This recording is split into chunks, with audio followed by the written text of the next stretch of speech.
Hello everyone, and welcome again to the show. I am your host, the one and the only proud 4%er, where I take my time to help you, my viewers, think outside of the 96% Democratic black voting box. Well, all you 96%ers, today I will begin a series of rants focused on an epidemic of an addiction that has plagued the black community now for over 70 long and treacherous years, beginning with the Democrat Party's valiant societal effort called the New Deal, which is the code name for all government-sponsored urban area mentally handicapping entitlement programs. A side note from me, you're a proud 4%er. This 1932 political juggernaut, brought to fruition by newly elected Democrat Franklin Delano Roosevelt as President of the United States, which sparked the beginning of an eventual mass exodus of blacks from the party of Lincoln to the Democrat Party. This New Deal by Franklin Delano Roosevelt has been hailed publicly for its lofty goals of reforming the American economy and helping the underprivileged. However, the true intent was to create mind-numbed constituency who would be dependent upon the exclusive product of a new drug cartel, which FDR brokered this unequaled and unparalleled drug deal in the history of this country with the Liberal Democrat Party leadership. The drug that they began to peddle in mass quantity was socially indeed accepted and non-threateningly named entitlements. It was to be injected painlessly without taste or odor in the form of government good intentions,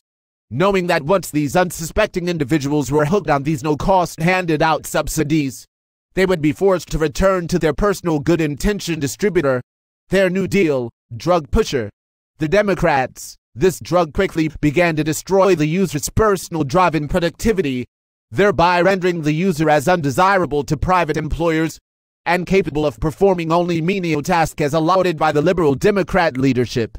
The evidence of this had began mounting, and after close observation, the results was developed by dozens of economists across the country, which showed that the New Deal prolonged joblessness for millions, and black people were especially hard hit.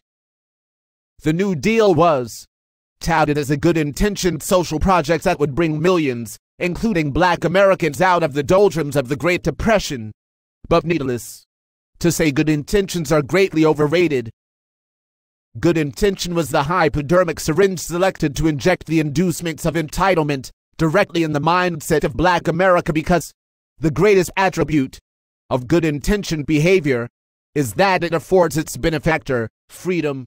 from ownership of responsibility for any deleterious consequences which may in fact present itself. As I pointed out to you 96%ers, the evidence by dozens of economists across the country showed that the New Deal good intentions prolonged joblessness, a deleterious consequence, hitting blacks the hardest, while the Liberal Democrats were further rewarded by receiving measurable black voting capital. 96%ers, the New Deal is equivalent to the crack epidemic that races through the black community as I speak, starting in the decade of the 1980s, that has left in its wake untold devastation and destruction that altered the productive course of positive achievement, sending it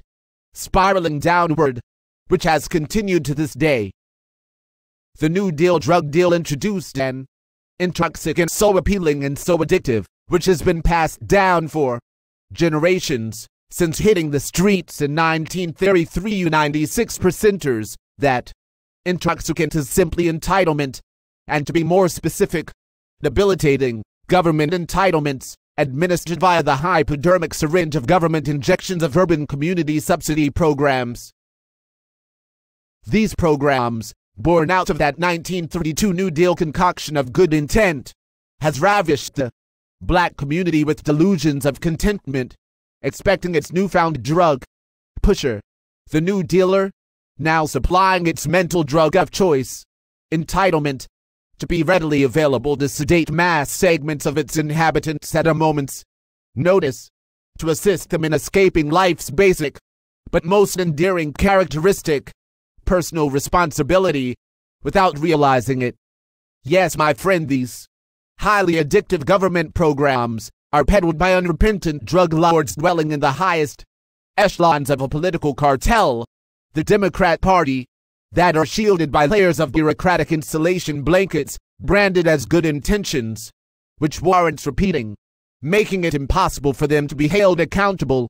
for any and all collateral damage, holding them harmless against the innate irresponsibility built into the New Deal drug deal itself.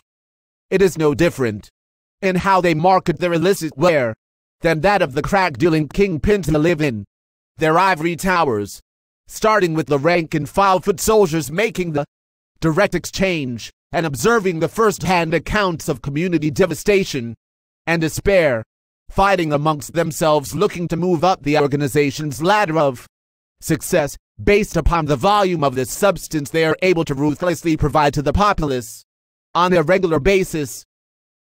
All you 96%ers, this cartel of which yours truly the proud 4%er speaks of, this, the liberal-minded Democratic leadership, has sought to keep you bound to them perpetually, and thus far, for the past 70 years have done just that, and you have no intentions of allowing you to escape. You are their livelihood. What I am trying to tell you today is a truth that you need to open your minds to, and the proud 4%er is speaking to you as an interventionist, and I know like all interventions, it is dangerous for me because each participant comes with their old baggage, and any attempt to expose its contents puts me, the intervener, at risks of retaliation. In this case, today my 96% of friends, we are dealing with an addiction by an entire community that has not been willing to admit to substance abuse, and when confronted, become violently reactive to any assertions of such involvement. Nonetheless, the proud 4%er will persist on with this rant, mainly in part due to the fact that the drug of which I again speak because of its social acceptance, and on the surface presents the hardcore user with the semblance of normalcy at a glance by the general society, therefore making it extremely difficult for those afflicted to recognize any need for change. Here is where the true challenge lies in trying to rid the black community of this incessant and destructive entitlement addiction, battling the enabling support mechanisms which profit from its continued and increasing permeation and spread pervasively, hidden inside good-intentioned government entitlement programs, earmarked to flow throughout